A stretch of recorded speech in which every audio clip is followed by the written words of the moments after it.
वंदन है। सप्तम मंगलाचरण हेतु आदरणीय गोपाल कृष्ण मिश्र सर को आमंत्रित करता हूँ। आपका हार्दिक स्वागत है सर।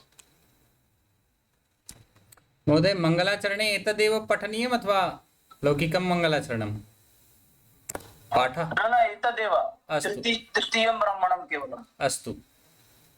अथ तृतीयं ब्राह्मणम्। अथ हैनं भुर्जुलाख्यानिः पप्रच्छ याज्ञवल्क्येति होवाच मद्रेषु चर्काः पर्यव्रजाम ते पतञ्जलस्य काप्यस्य गृहानैम तस्यासीत् दुहिता गन्धर्वगृहीता तमपृच्छाम कोऽसीति सोऽब्रवीत सुधन्वाङ्गिरस इति तं यदा लोकानां मन्तान् पृच्छामाथैतदथैनमब्रूम क्व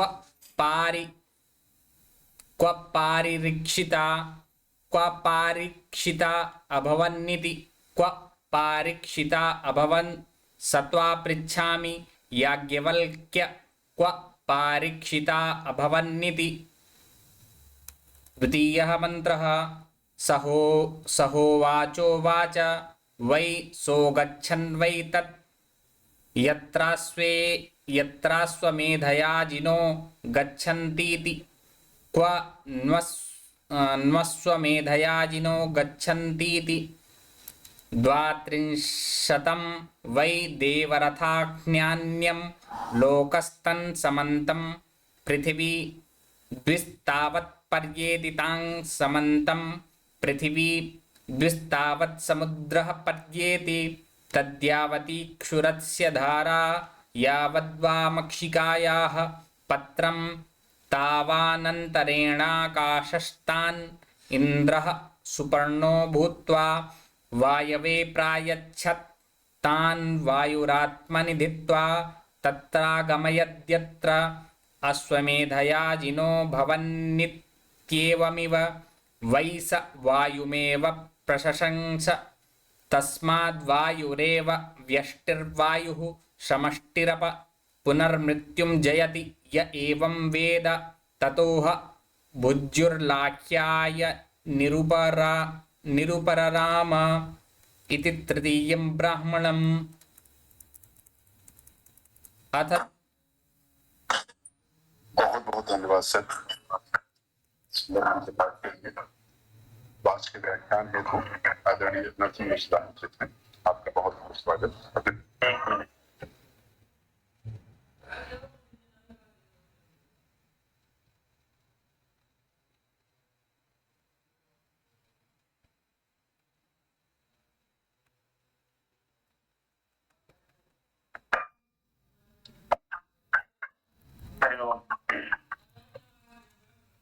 ओम अरुणां करुणातरङ्गिताक्षीं धृतपाशाङ्कुशपुष्पबाणचापाम् अनिमादिभ्याकृतां मयूखैः अहमित्येव विभावये भवानी।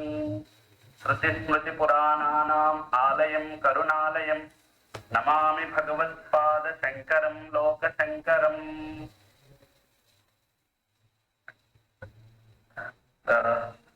महतः प्रमोदस्य अयम् अवसरः।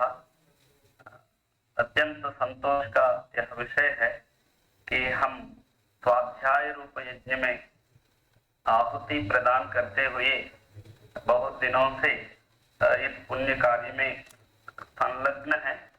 इसके लिए मैं अपने को धन्य मानते हुए यह जो अवसर मुझे प्राप्त हुआ है इसके लिए भी आप सभी के प्रति मेरा कृतज्ञता का प्रकटन करते हुए इस श्रुत्यर्थ विचार रूप जो स्वाध्याय रूप यज्ञ है, इस यज्ञ के ब्रह्मा के स्थान पर विराजमान हमारे शास्त्र कल्पा जो अग्रज है, हम आचार्य है और प्रेरक है, पुरोधा है यज्ञ का आचार्य कृष्ण मोहन पांडे जी, और साथ में जो भी इस पुण्य कार्य में संलग्न है, प्रतिदिन अपने आस्तिक बुद्धि से इसमें भाग लेने इस पाठशाला में, स्वाध्याय रूप कार्यशाला में भाग ग्रहण करते हैं। आज इस स्वाध्याय कार्यशाला में उपस्थित आप सभी को मेरा हृदय पूर्वक प्रणाम समर्पित करते हुए, जो मुझे प्राप्त हुआ विषय है, इस विषय में यथामति मैं प्रस्तुत करने के लिए कोशिश करता हूँ। जो दोष होते हैं वो ये सब मेरे हैं, और यह गुण होते हैं तो ये अपना गुरु के कृपा से ही, उनका ही महिमा से मुझे प्राप्त हुआ है। और विशेष करके जो आचार्य कृष्ण मोहन पांडे जी, इसमें जो व्याख्यान, उनका जो प्रेरणा जनक होता है व्याख्यान, तो उससे जो कुछ हम आज कर सकते हैं प्रयासरत हूं मैं। तो अभी हम तृतीय अध्याय के तृतीय ब्राह्मण में स्वाध्याय कर रहे हैं। इसके पूर्व तो पुण्येन वै पुण्यम भवति, पापेन पापम भवति, पापः पापेनेति ततोह जारत्कारवः आत्मभाग।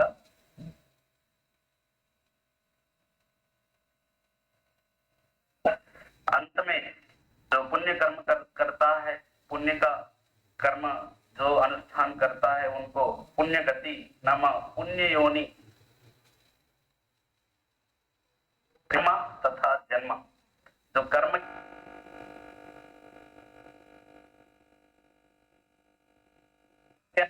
सिद्धांत के ऊपर ही जो विशेष करके वेदांत दर्शन आगे बढ़ता है।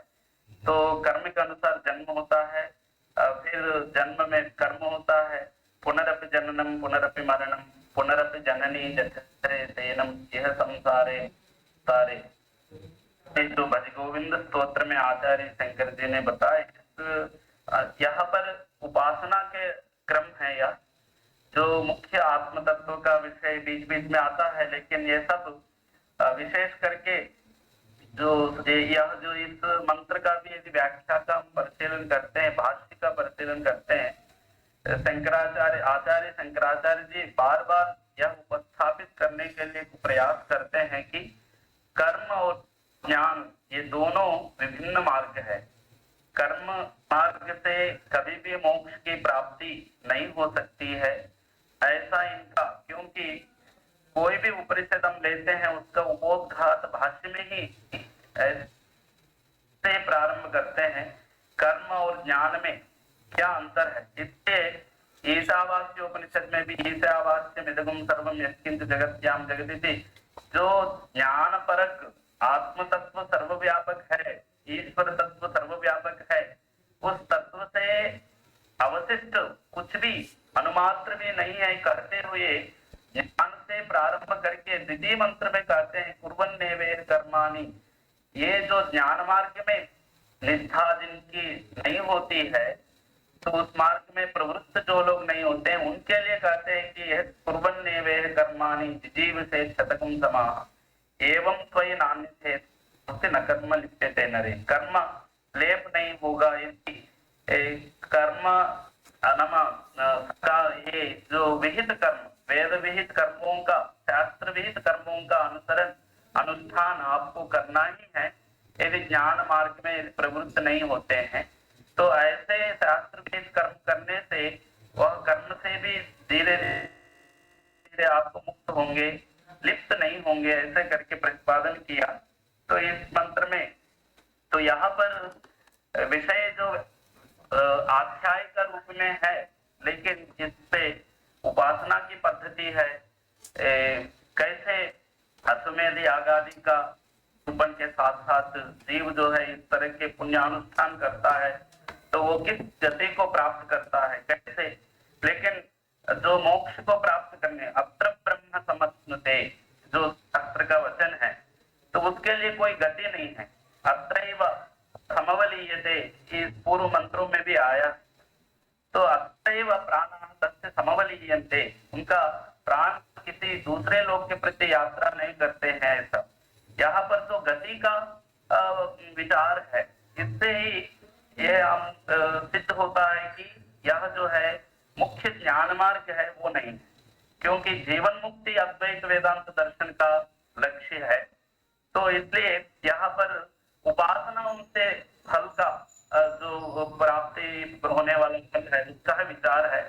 तो यथाशक्ति में इसको विचार, क्योंकि उतना सिद्धता नहीं हो पाई, लेकिन यथाशक्ति में प्रयास करता।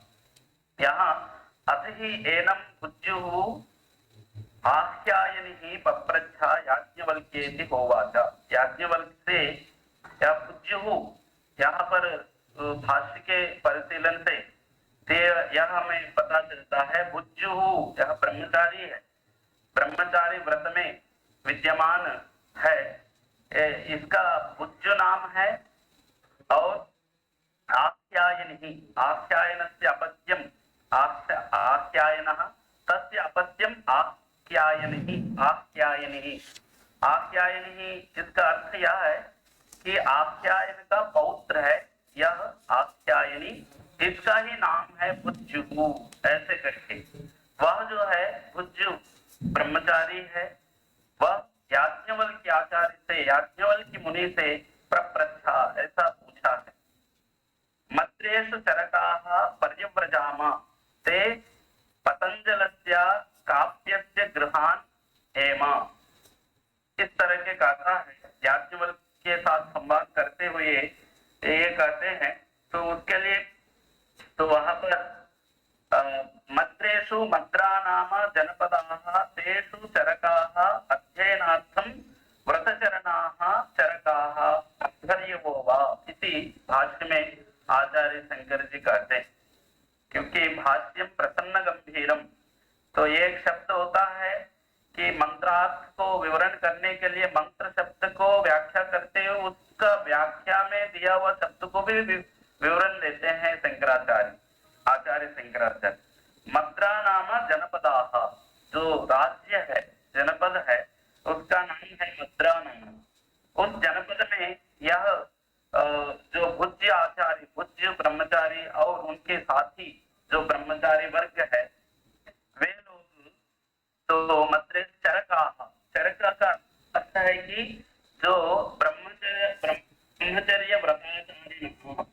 ब्रह्मचर्य व्रताचरणम अध्ययनशील थे, ब्रह्मचर्य आश्रम में जो स्वाध्याय अध्येतव्यः, यह जो अध्ययन विधि है विशेष करके ब्रह्मचारी या ब्रह्मचर्य आश्रम में विहित होता है, उसको करते हुए ये लोग भुज्य ब्रह्मचारी इत्यादि लोग इस जनपद में अथवा इस राज्य में तो नमा वहां घूम रहे थे, वहां अटन कर रहे थे। नमा परिव्राजन नमा वो ब्रह्मचारी होकर सभी जगह वहां विचलन करते थे। तो उस समय में अध्वर्य वो नमा, यहाँ दोनों बताए अध्वर्य वहां, अध्वर्य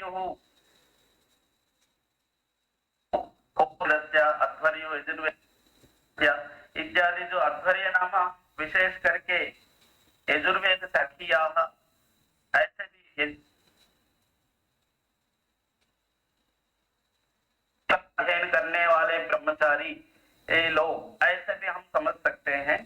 तो इस तरह के ब्रह्मचर्य आश्रम में रहने वाले उच्च इत्यादि ब्रह्मचारी लोग पर्यव्रजाम, पर्यटन करते हुए गए थे। कहाँ गए? कहते हैं पातंजलस्य, पातंजलः नम पतंजल वंशे, पतंजल पतंजलस्य, पतंजल महर्षि अथवा यहाँ पर पतंजलि ऋषि का नाम दिया है, उसका उनके पास नम, वो भी कौन है? काप्यस्य, काप्य नाम कपिगोत्रीय पतंजलि, इस प्रकार से कहा है। कपिगोत्रीय पतंजलि जो मुनि है, ऋषि है, उनके गृह में, उनके घर पे गए हैं। तो ब्रह्मचर्य व्रताचरण करते हुए, अध्ययनशील होते हुए वहां परिव्राज के रूप में नमा वहां अटन करते हुए गए थे। तस्यासि दुहिता मुद्रे चरका ते पतंजलस्य काव्यस्य गृहान तस्या हैम, तस्यासि दुहिता गंधर्व गृहीता। उस पतंजलि का जो पुत्री है, दुहिता पुत्री, वो गंधर्व से आवाहित थी। आवाहित नामा यहाँ पर भी बहुत विचारणीय विषय होता है। ये वेद काल से ही हमें पता चलता है कि किसी की स्त्री हो पुरुष हो तल्लीन होते हैं तो उसका आवाहन अपने शरीर में हो जाता है। इस तरह के हम आजकल गांवों में इत्यादि में जाते हैं तो उपासना पद्धति है, इस तरह की उपासना भी है। ग्राम देवता इत्यादि भी गांव में लोग कहते हैं कि इस ग्राम देवता इन पर चढ़ गई अथवा इनको आवाहन कर लिया, इस तरह के। तो इस तरह के यहाँ हमको व्याख्या मिलती है और आख्याय में इस तरह का बताते हैं कैसे काव्यस्य गृहम तस्यासी दुहिता गंधर्व गृहीता। उनकी कन्या जो गंधर्व से आवाहित थी तो सुधन वह तो तम अपृच्छामा। ये कह रहा है याज्ञवल्क्य मुनि से जो बुद्ध है आप्यायनी है, वो खुद कहते हैं हम ऐसे उनके राज्य में जो राज्य था मद्रा राज्य है, उस राज्य में ब्रह्मचर्य आश्रम में रहते हुए हम पर्यटन जब कर रहे थे, उस समय में कपिगोत्री जो पतंजलि है उनके गृह में हम गए थे। उनकी जो पुत्री है वह जो है गंधर्व से आवाहित थी, गंधर्व उनमें आवाहित था। तो उनसे पूछा, वह जो गंधर्व है उस कन्या में जो आवाहित रूप में जो गंधर्व था उनसे यह प्रश्न पूछा। क्या प्रश्न पूछा? कोसी थी, आप कौन है? और भी तो अब्रवीत, आप कौन है? ऐसा जब प्रश्न पूछा, वह जो गंधर्व है वो कहता है मैं अहम सुधन्वा, मैं सुधन्वा नामक गंधर्व हूँ और अंगिरस गोत्रीय हूँ, अंगिरस गोत्र उत्पन्न हूँ मैं, मेरा नाम है सुधन्वा है। और उस गंधर्व से इस तरह के प्रश्न पूछते हैं कि तम यदा लोकानां अंतान अपृच्छामा। हम लोग ऐसे पूछे थे उनसे कि ये सभी लोग हैं जो हम लोग ब्रह्मांड के नाम से सुनते हैं और चतुर्भुवन अतल वितल पाताल रसातल और भूलोक भुवनलोक सुवरलोक महालोक जनलोक तपोलोक सत्यलोक इत्यादि, ऊर्ध्वलोक अधोलोक इत्यादि जो भी लोक है, इन समस्त लोकों का अंत क्या है? तब यदा लोकानां अंतान अपृच्छामा, इनके अंतान इसका सीमाएं क्या है, इनका अंत क्या है, इस तरह के समस्त लोकों का सीमाएं क्या क्या है, इस तरह के पूछा है। अथ एनम अब्रूमा क्वा पारीक्षिता अभवन्निति, क्वा पारीक्षिता अभवन् ततो सः त्वा पृच्छामि याज्ञवल्क्य क्वा पारीक्षिता अभवन्निति। इस तरह के जब उनसे जो ये लोग पूछते हैं बुद्ध आख्यायनी इत्यादि ब्रह्मचारी लोग, तो उन्होंने इतना बताया मैं सुधन्वा हूँ, आंगिरस गोत्री मतलब अंगिरस गोत्रोत्पन्न हूँ। तो लोकों के बारे में, अंत के बारे में, इन लोकों के अंत के बारे में जब पूछते हैं, अथ एनम अब्रूमा क्वा पारीक्षिता अभवन्निति, और भी ये बताए हैं कि पारीक्षिताः, परीक्षित संबद्धाः, परीक्षित जो राजा हो महर्षि हो तो इससे पारीक्षिता नाम परीक्षित से संबद्ध पारीक्षिता नाम परीक्षित वंशज जो लोग थे, तो प्रायः वे अश्वमेध याग का अनुष्ठान किए थे, उनके विषय में पारीक्षिता अभवन तत्वा पृच्छामि याज्ञवल्क्य क्वा पारीक्षिता अभवन्निति। फिर वो याज्ञवल्क्य से भी पूछते हैं कि इस तरह के तो प्रविद्ध इति तम यदा लोकानां अंतान अपृच्छामा अथ एनम अब्रूमा क्व पारीक्षिता अभवन्निति क्वा पारीक्षिता अभवन् सा त्वा पृच्छामि याज्ञवल्क्य क्वा पारीक्षिता अभवन्निति। फिर वो याज्ञवल्क्य से पूछते हैं, ये जो बुद्ध इत्यादि ब्रह्मचारी है, तो याज्ञवल्क्य महर्षि से भी फिर पूछते हैं कि इस तरह के संवाद करते हुए हम यहाँ पर गए थे, ऐसा हुआ, उनसे हम ये प्रश्न पूछे थे, तो वो नहीं बताए, तो वो हमें बताए हैं, लेकिन फिर हम आप याज्ञवल्क्य महर्षि से फिर से पूछते हैं। तो याज्ञवल्क्य महर्षि कहते हैं कि वे जो गंधर्व है, जो पतंजलि के पुत्री कन्या में आवाहित गंधर्व है, वह जो अवश्य आपको बताया होगा कि जो परीक्षितानां परीक्षित संबद्ध परीक्षित वंशज जो लोग थे, वे लोग कहाँ पर गए थे, इस विषय में आपको वे लोग अवश्य ही बताए होंगे, ऐसा बताते हैं। तो उस समय में ये कहते हैं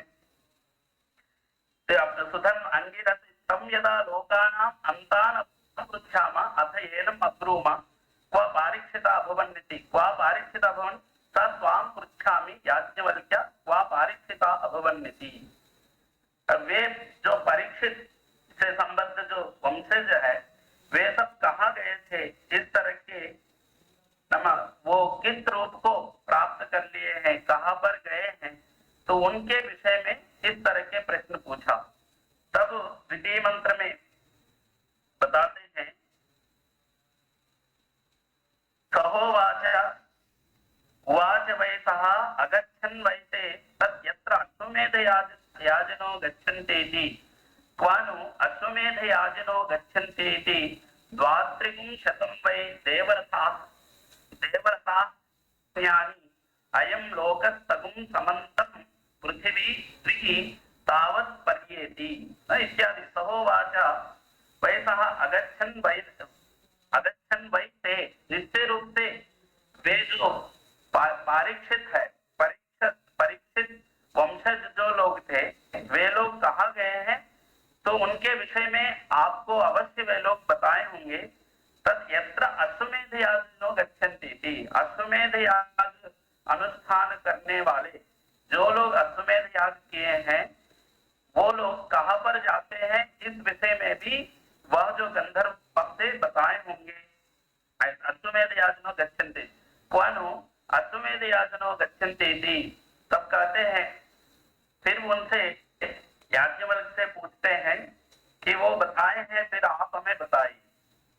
तो फिर उस समय में याज्ञवल्क्य महर्षि इस तरह के समाधान प्रदान करते हैं, इस तरह के व्याख्या करते हैं। तो द्वात्रिकं शतं वै देवरथाज्ञानी, यहाँ पर विशेष है। तो लोक का जो सीमाएं हैं, लोक का विस्तीर्ण है, इस संसार का जो विस्तीर्णता है, इस विषय में है। तो सूर्य के गति से यहाँ पर मंत्र पर व्याख्या में बताया जा रहा है।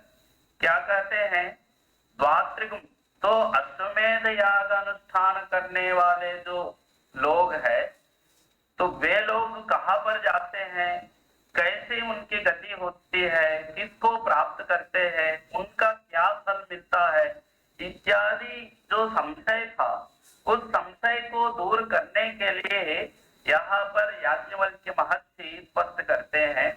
पहले लोक के विषय में कहते हुए उनकी गति दिखाते हैं कि द्वात्रिकं शतं वै देवरथाज्ञानी। देवरथ शब्द सूर्य के रथ के विषय में बताया। शंकराचार्य भाष्य में भी ये लिखा है, देवरथो नाम सूर्य रथ। सूर्य रथ का आज्ञानी जो उनकी गति है, आज्ञानी नाम आवृत्ति है, उनकी जो आवृत्ति है, वह जो सूर्य की आवृत्ति द्वात्रिकं शतं नाम 32 नाम 32 शत आवृत्ति द्विहि तावत् पर्येति तादुं समन्तं पृथ्वीं।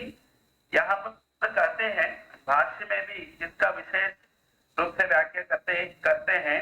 सहोवाच याज्ञवल्क्य उवाच वै सः वै सः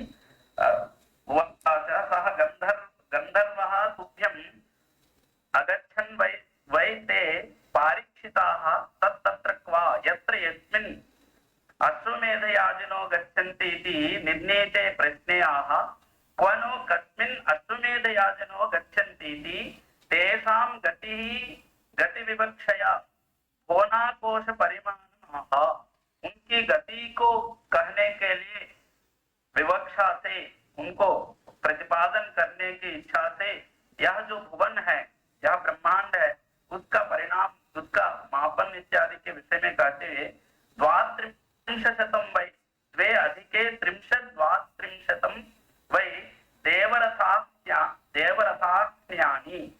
देवः आदित्यः तस्य रथो देवरथः तस्य रथस्य गत्या अह्ना यावत् परिच्छिद्यते देशपरिमाणं तत् देवरथाह्न्यम्।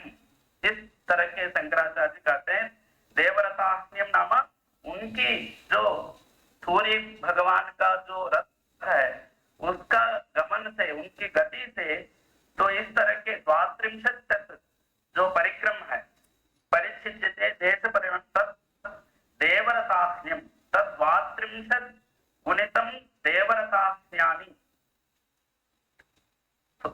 सॉरी 32 नहीं 32 तम बै द्वे अधिके 32 परिक्रमण जो सूर्य भगवान का जो रथ है उस रथ का जो परिक्रमण 32 परिक्रमण होते हैं तब देवरथ तस्य रथस्य गत्या अह्ना यावत् परिच्छिद्यते नाम उस गति से जितना एक दिन में नाम उनका जो सूर्य भगवान का जो रथ है उसका गति जितना होता है उसका एक कहते हैं आह्न्यम शब्द से कहा गया। रथस्य गत्या अह्ना यावत् परिच्छिद्यते देश परिमाण उतना परिमाण वह रथ एक दिन में जितने दूर तक चल सकता है नमा सूर्य भगवान का रथ उतना परिमाण जो देश है तत् देवरथाह्न्यम उसको देवरथाह्न्य शब्द से कहा गया है।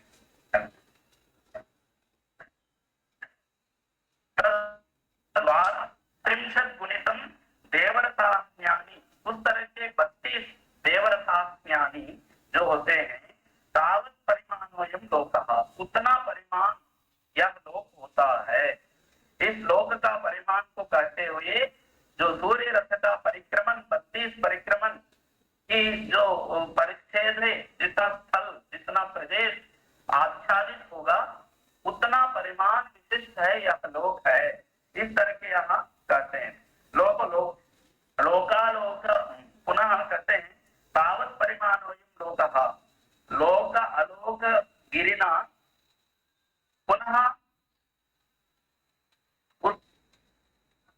उसके विषय में कहते हुए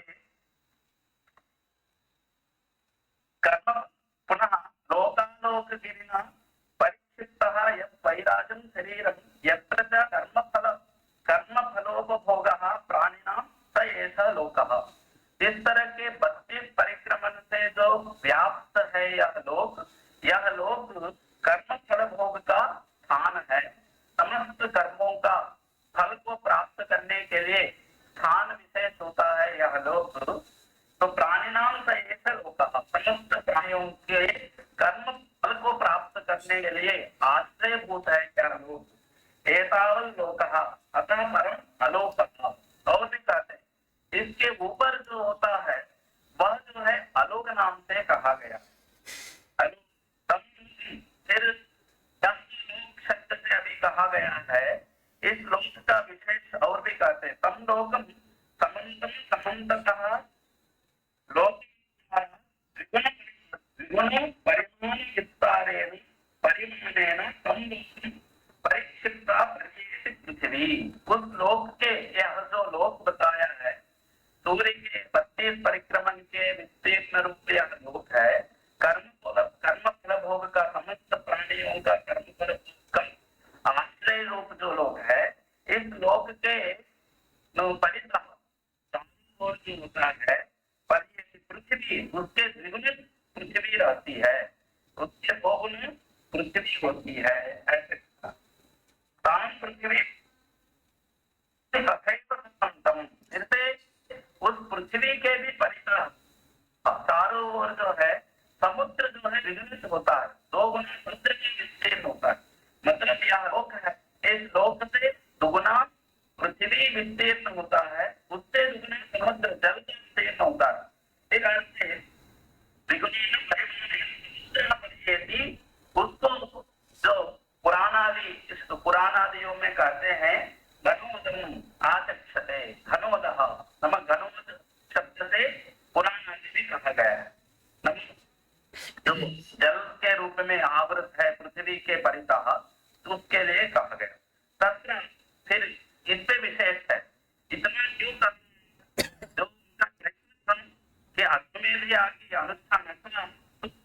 लोक को प्राप्त किए हैं, उनकी गति क्या है, उनका फल क्या है, इस तरह के जो प्रश्न किया, लेकिन इस लोक के विषय में कहते हैं, क्योंकि कर्म फल प्राप्ति के आश्रयभूत लोक के विषय में जब तक विवरण, जब तक व्याख्या नहीं की जाती है, तो उसका महत्व फल का फल प्राप्ति में फल उस लोक से प्राप्त फल का भी महत्व उतना नहीं होता है। इसलिए पहला इस लोक का विस्तीर्ण, यह लोक कितना विशाल है, इस लोक के चारों ओर में कितनी बड़ी पृथ्वी है, उसके भी चारों ओर में कितना बड़ा समुद्र है और कितना जल है, इस तरह के सारे विषय कहते हुए कहते हैं नम इस विषय तस्य प्राचीन पुनः द्विगुणानि परिमाणेन समुद्र तत्र अंडकपालयोः, जैसा उदाहरण के लिए घट होता है, घट जो है न्याय शास्त्र में कहते हैं कपाल स्वय संयोगेन घटः उत्पद्यते। जो परमाणु सृष्टि का आरंभ है तो आदो दो परमाणु द्विनक, तीन द्विनक, एक त्रिनक, चार त्रिनक, एक चतुर्नक इत्यादि से सृष्टि परमाणु से आरंभ होते हुए कपाल, कपाल से घट इत्यादि रूप में सृष्टि का विकास होता है। इस तरह के न्याय शास्त्र आदि में विवरण होता है। तो यहाँ पर भी अभी कहा गए दो कपाल नमा अंड कपाल हो, यहाँ पर आचार्य शंकर जी का अंड कपाल, यह लोक है। दूसरा उसके ऊपर ऊर्ध्व में अलोक कहा गया, जिस लोक में कोई प्राणी नहीं होता है, तो उस लोक, वह लोक और यह जो लोक है कर्मफल प्राप्ति का आश्रयभूत जो लोक है, ये दोनों लोक दो कपाल के रूप में है। तो अंड कपाल हो, अंड नाम ब्रह्मांड, ब्रह्मांड का दो भाग है। यह समस्त प्राणियों का कर्म फलाश्रयभूत यह लोक है, उसके ऊर्ध्व में अलोक है जिसमें प्राणी नहीं होते हैं। यह दोनों भाग है ब्रह्मांड का। तो इस ब्रह्मांड के अंड कपाल, इसी को कपाल के नाम से कहा गया। तो अंड कपाल यो हो विवरण परिमाण उच्यते, येन विवरेण मार्गेण बहिर्निर्गच्छन्तो व्याप्नुवन्ति अश्वमेधयाजिनः। जो इस दोनों कपाल के बीच में आगे नम इस लोक से ऊर्ध्व लोक को जाने के लिए, जो आलोक जिसको कहा गया है, उस लोक तक जाने के लिए कोई नम गति नहीं है, कोई नम मार्ग नहीं है। वह मार्ग है तो अत्यंत सूक्ष्म मार्ग है। अश्वमेध यागानुष्ठान करने वाले जिस मार्ग से जाते हैं, उस मार्ग को वर्णन करते हुए कहते हैं यह कर्मफलाश्रय लोक और अलोक है। इन दोनों लोक के बीच में एक अत्यंत सूक्ष्म छेद रूप नाम आकाश रहता है। आकाश अवकाशो आकाश, अवकाश से भाव आकाश, अवकाश नाम छेद, छेद नाम अवकाश, हम जाने के लिए मार्ग नाम इस लोक से उस लोक को यात्रा करने के लिए। तो कहते हैं वह कैसे मार्ग है, अत्यंत सूक्ष्म मार्ग है। वह सूक्ष्म मार्ग कैसे है, जो तुरिका है, चाकू है, चाकू का जो शार्पनेस रहता है, अत्यंत धारा जिसको कहते हैं, जो उसका तीक्ष्णता जो होती है, उस तीक्ष्णता जिस प्रकार से अत्यंत सूक्ष्म रहता है, और भी जो कहते हैं मशका, मक्खी जो जिसको कहते हैं, मक्खी का पंख जो होता है वो भी अत्यंत पतला होता है, सूक्ष्म होता है। उस प्रकार से इस लोक से और ऊर्ध्वलोक अलोक के बीच में जो मार्ग है, वह मार्ग अत्यंत सूक्ष्म है। उसका इस तरह के विवरण करते हैं। तत्र यावती यावत परिमाणा क्षुरस्य धारा, क्षुरस्य धारा, चाकू, चाकू का जो धारा है, शार्पनेस रहता है, अग्रम, अग्रभाग है, उसका अग्रभाग होता है।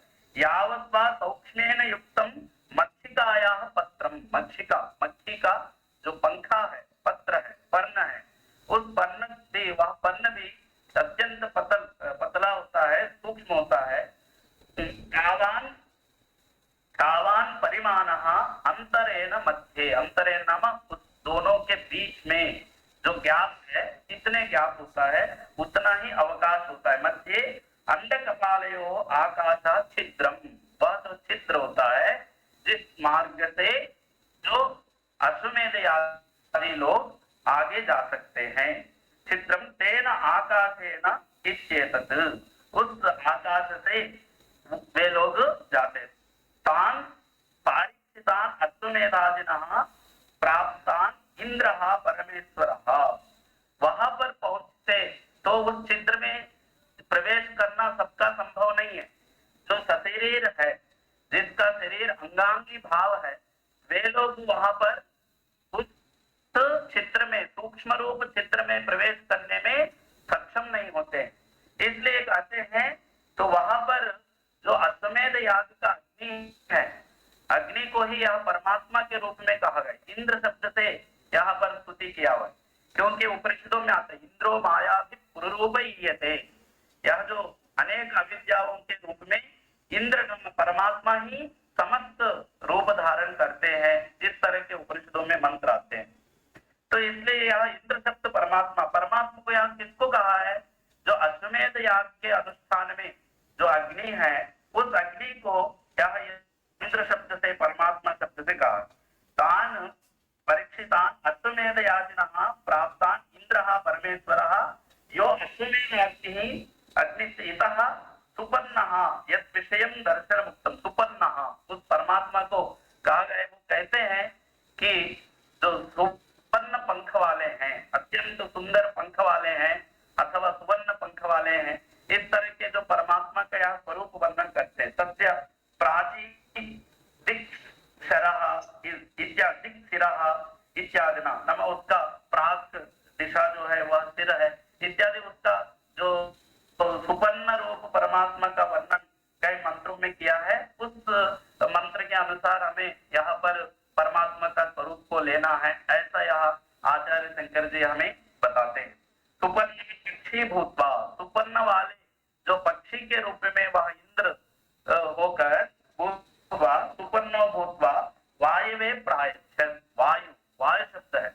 यह अंत में जाके यह इस मंत्र में वायु का स्तुति करने के लिए, वायु देवता की व्यापकता को बताने के लिए ही, और सूत्रात्मा जिसको कहते हैं, प्राण वायु जिसको कहते हैं, प्राण को हिरण्यगर्भः, सूत्रात्मा इत्यादि अनेक नाम से व्यवहार है, उपनिषद आदि में आते हैं।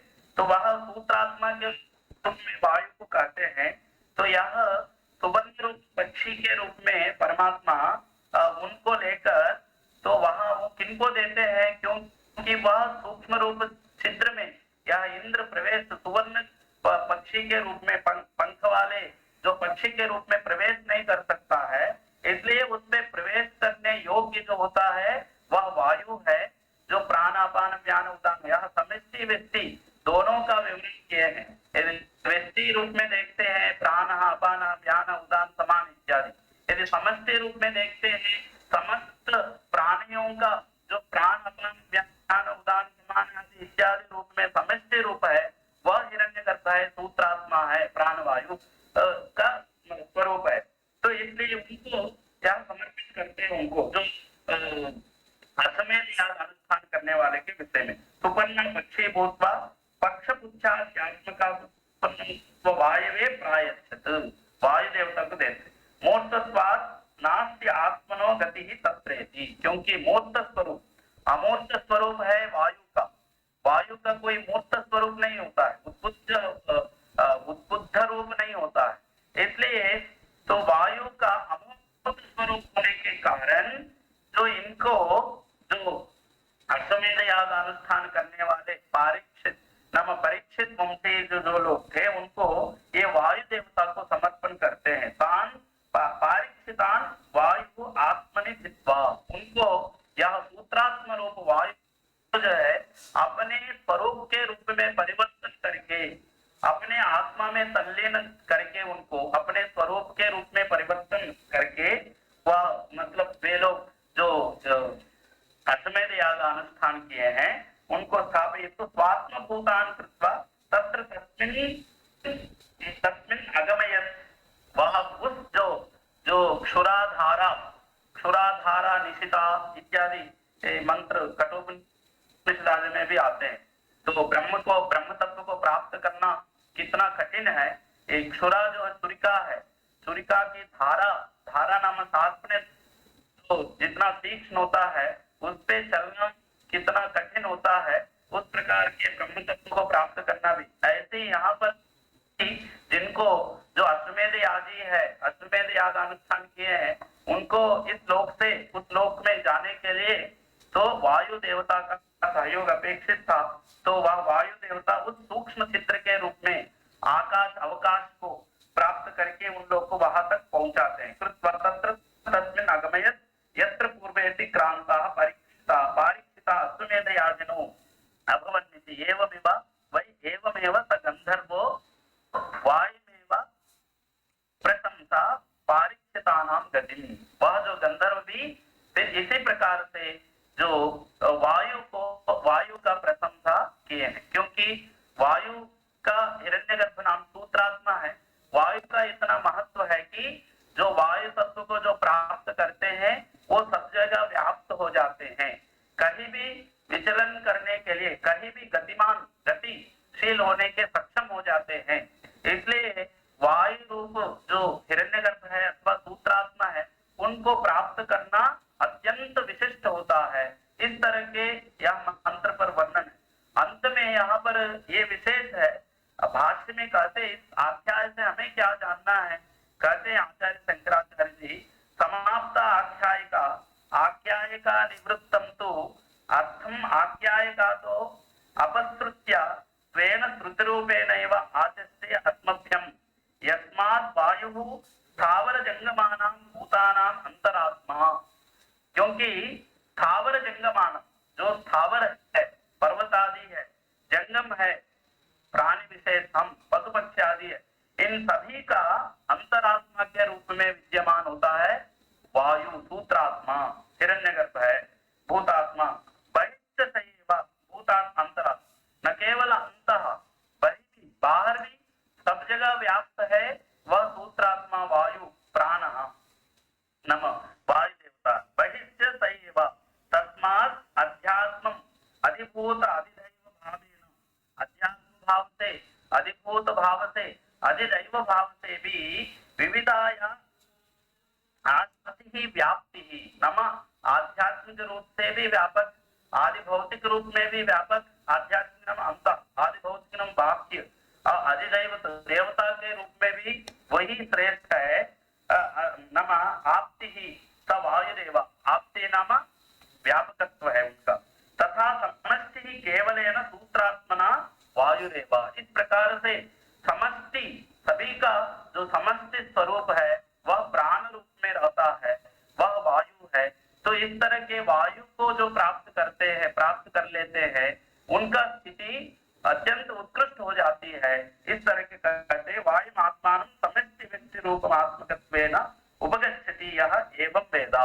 इस प्रकार से जो लोग जानते हैं तो वो इस तरह के गति को प्राप्त कर लेते हैं, देवता स्वरूप को प्राप्त कर लेते हैं, वायु देवता का स्वरूप प्राप्त करके सर्वव्यापक होते हैं।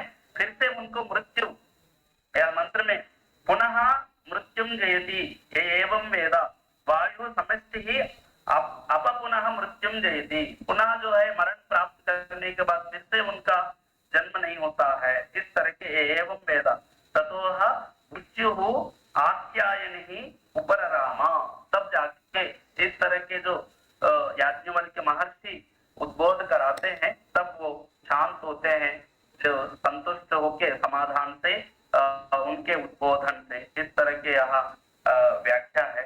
इस पे और भी अंतर निगूढ़ विषय बहुत सारे हो सकते हैं, मैं उतना दृष्टि बात नहीं कर पाया हूँ किस कारणों से।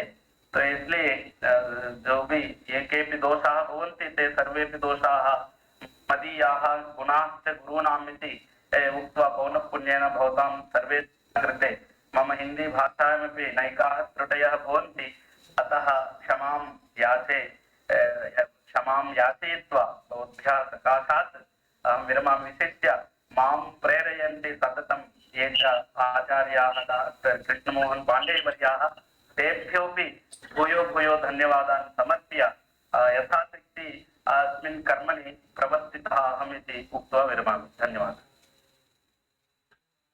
बहुत बहुत धन्यवाद सर, सुंदर तरीके से विषय को उपस्थापित करने के लिए। वाकई आपकी हिंदी अच्छी है सर। अब आगे परिचर्चा के लिए सुधी जान आमंत्रित है।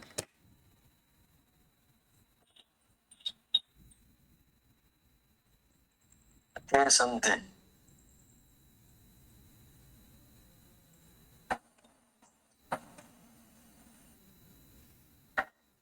बहुत सुंदर। और नरसिंह मुलू जी को ये भ्रम क्यों रहता है कि वो अच्छी हिंदी नहीं बोलते हैं? इतने सुंदर हिंदी है। संस्कृत मिश्र है सर। हाँ, बहुत बढ़िया, अच्छी हिंदी है, बहुत बढ़िया चल रहा है। सर जो भी आपका आशीर्वाद है, मैं कभी हिंदी में व्याख्या करने का साहस नहीं किया कि, लेकिन आपकी प्रेरणा है हमें स्वाध्याय करने के लिए करता है। और इसमें सर कोई त्रुटियां है और कमियां हो बताए तो हम और कोशिश करेंगे, प्रयास करेंगे थोड़ा सा और समय देके पढ़ने के लिए। कोई त्रुटि नहीं है, और त्रुटि देखने लगेंगे तो त्रुटि कौन है, इसलिए कोई विषय नहीं है। बहुत अच्छा, मूल बात है विषय को समझना, और जो समझे हैं वो सबके सामने चर्चा कर लेना, सबकी रुचि बनी रहे, सब इस उपनिषद विद्या को पढ़ के समझ के अपने जीवन में कुछ उतार पाए। सबका उद्देश्य तो यही है। जितनी शांति, जितना उत्साह, जितनी एनर्जी इस विद्या से मिल रही है, बस ईश्वर यही बनाए रखें, यही मुख्य है। बहुत सुंदर। आपका संकल्प देख के हमें आश्चर्य होता है सर। नहीं, सब मिल करके, ये तो एक व्यक्ति का काम है नहीं, सब मिलके ही इस कार्य को कर सकते हैं। कहां से कहां लोग मिलते गए, कारवां बनता गया। जब चले थे तब वाकई में बड़ा कठिन था, लेकिन ईश्वर की प्रेरणा थी शायद कुछ ऐसी कि चले रहो, बस मिलेगा कोई ना कोई, और मिलता चल रहा है कोई ना कोई। देखिए आज गोपाल जी खड़े हो गए हमारे लिए, और आप सब लोगों को सूचना दे दूं कि गोपाल जी हमारे इस पूरे स्वाध्याय क्रम को रोज अपने YouTube पर भी चला देते हैं। तो ये भी एक बड़ा कार्य हो गया है। अब कम से कम सबका व्याख्यान वहां सुरक्षित रह रहा है। पहले तो मैं जितना करता था तो अपने खुद पे चला लेता था, लेकिन इनके आने से सुविधा हो गई है कि ये सबका चला देते हैं। तो ये भी एक उपलब्धि है। अब ये थोड़ी हमने सोचा था कि ऐसा कोई व्यक्ति हमें मिल जाएगा। टेक्निकली ये बड़े साउंड है, तो ऐसे ही सब ईश्वर का कार्य है। करे चलो, आनंद लिए चलो। ठीक है, बहुत अच्छा। आगे किसी को कुछ कहना हो तो कह सकता है, अन्यथा हम शांति पाठ से इसको संपन्न कर सकते हैं।